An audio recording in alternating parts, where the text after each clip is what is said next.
In 1932, four German car manufacturers, Audi, DKW, Porsche and Wanderer, were merged into one. The new company was called Auto Union, but each marque retained its original name.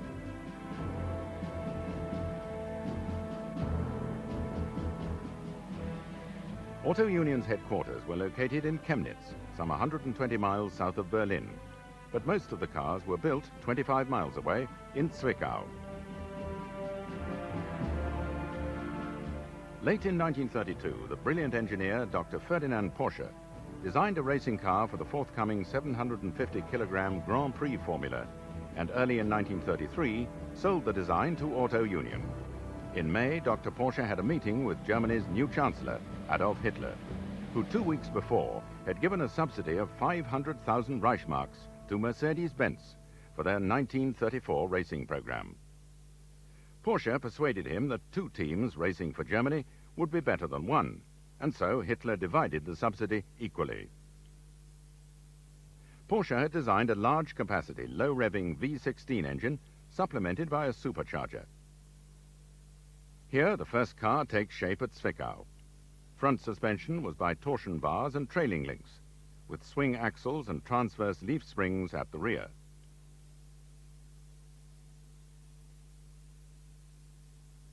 A central camshaft controlled one inlet and one exhaust valve per cylinder.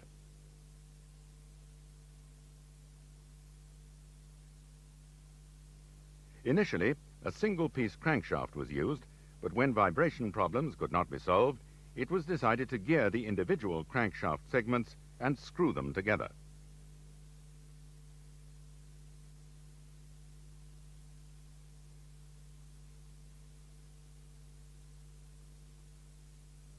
Dr. Porsche placed the fuel tank behind the driver and the engine behind that, taking his cue from the Benz Tropfenwagen of 1923. The supercharged 4.4-litre V16 produced 295 brake horsepower. A racing department for Auto Union was established in the Horsch factory at Zwickau, where the workers were experienced in high-quality engineering. 20 mechanics were responsible for the engine, 6 for the gearbox and axles, and 12 for the chassis. 20 metalsmiths were required for the aluminium bodywork. All parts, including cylinder liners, the engine block, and the main cylinder bearings, were machined at the Horsch factory. In particular, the Roots-type supercharger required a great deal of attention. Here, a final drive is being checked. Professor Robert Eberhahn-Eberhorst, seen here in the dark coat, was the development engineer in charge of this remarkable car.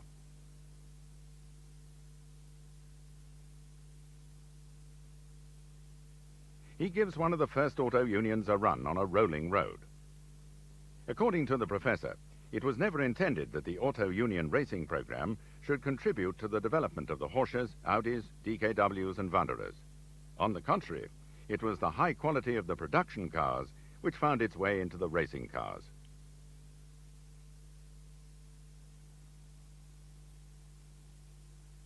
On March the 6th, 1934, just 1 year after Auto Union had bought Porsche's design, the first racing car was taken to the Avers track in Berlin for a key test. It had already been driven on the Nürburgring the previous autumn, but Dr. Porsche's contract stipulated that the new racing car complete 10 laps at Avus and reach at least 155 miles per hour on the straights before it was accepted. Driven by the doctor's old friend, racing driver Hans Stuck, the Auto Union not only completed the required 10 laps in style, but also set 3 new world speed records, averaging almost 135 mph for 1 hour, 100 miles and 200 kilometers.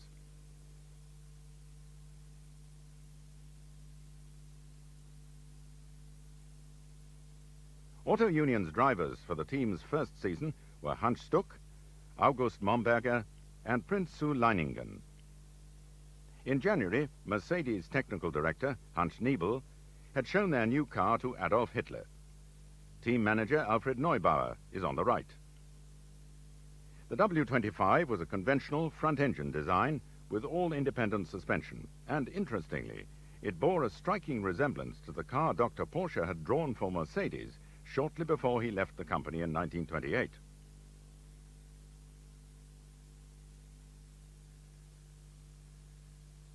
It was powered by a straight-8 supercharged 3.4-litre engine, producing 314 bhp. To drive it, Mercedes signed up their former star, Rudolf Caracciola, with Manfred von Brauchitsch, Ernst Henny,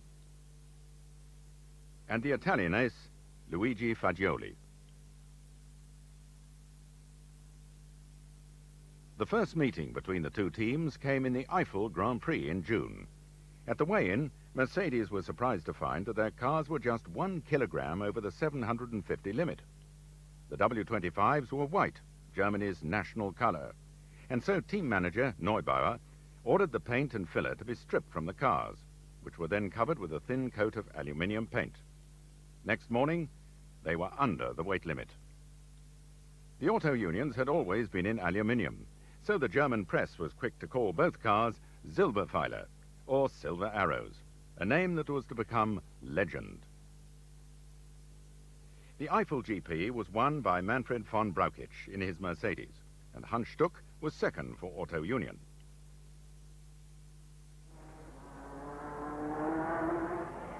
In the German Grand Prix in July, Hans Stuck got his revenge.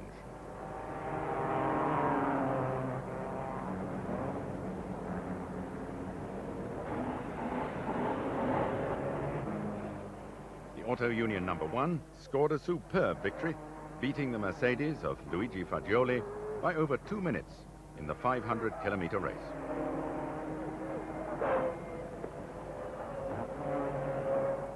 After a 4.5-hour drive, Stuck came home to a hero's welcome. Seen here with team manager Willy Walb on the left and Dr. Porsche, Stuck won 3 Grand Prix and 4 mountain climbs for Auto Union in 1934, becoming both German road and mountain champion. For 1935, Auto Union signed a young man named Bernd Rosemeyer. He'd made a name for himself on motorbikes, but had never raced a car. This did not stop him from winning his first Grand Prix in Brno that year. Hans Stuck kept his place, of course, and the team was greatly strengthened by the arrival of the brilliant Italian Achille Varzi. During 1934, Mercedes had increased the power of their engine to 398 horsepower, so Dr. Porsche now pushed the V16 out to 4.9 litres and 375 horsepower. He also swapped the transverse leaf spring at the rear for torsion bars.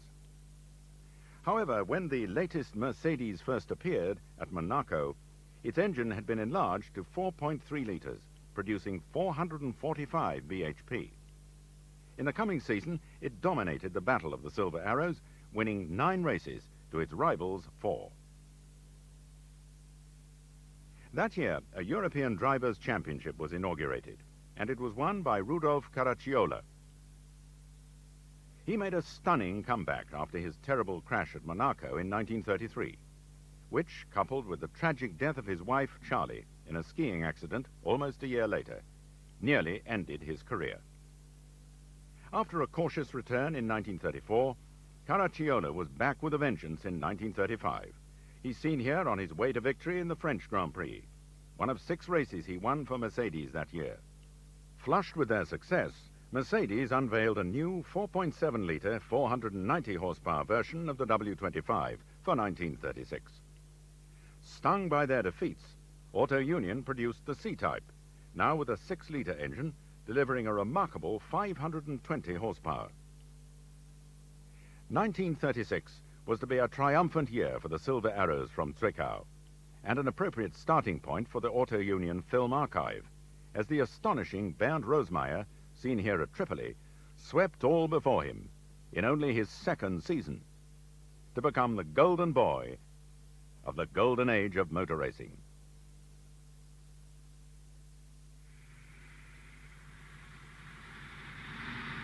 Early one April morning, the trucks carrying the Auto Union racing team set out from Zwickau for Monaco, and the first Grand Prix of 1936.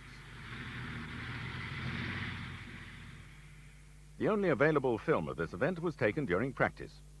Here's Hans Stuck at the gasworks hairpin. Achille Varzi follows Rudolf Caracciola. This is Luigi Fagioli and Bernd Rosemeyer. Caracciola again, Louis Chiron, and Stuck once more. Into the hairpin go Varzi, Rosemeyer, and Caracciola. The race is one of the wettest on record, and on the second lap, there's a pile-up at the chicane, which eliminates the Mercedes of Chiron and von Brauchitsch, Farina's Alfa Romeo, and Trossi's Maserati.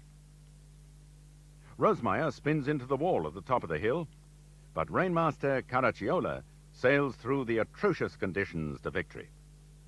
Varzi and Stuck are second and third, and Nuvolari fourth in his Alfa Romeo.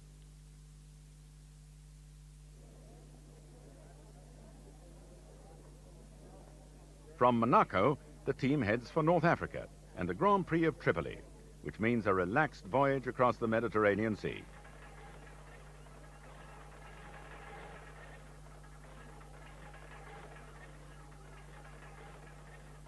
The trucks are loaded at Naples.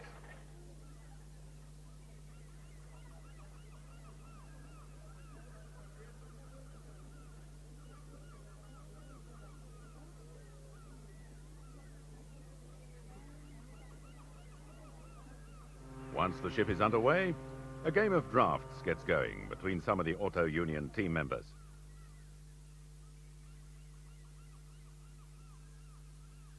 Unloading at Tripoli. Wheels by the dozen.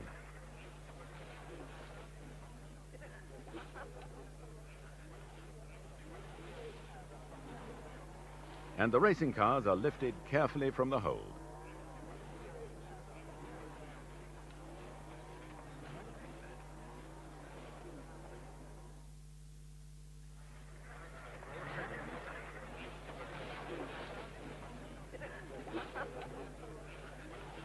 The Malaga circuit has the most magnificent grandstands and pits to be seen anywhere.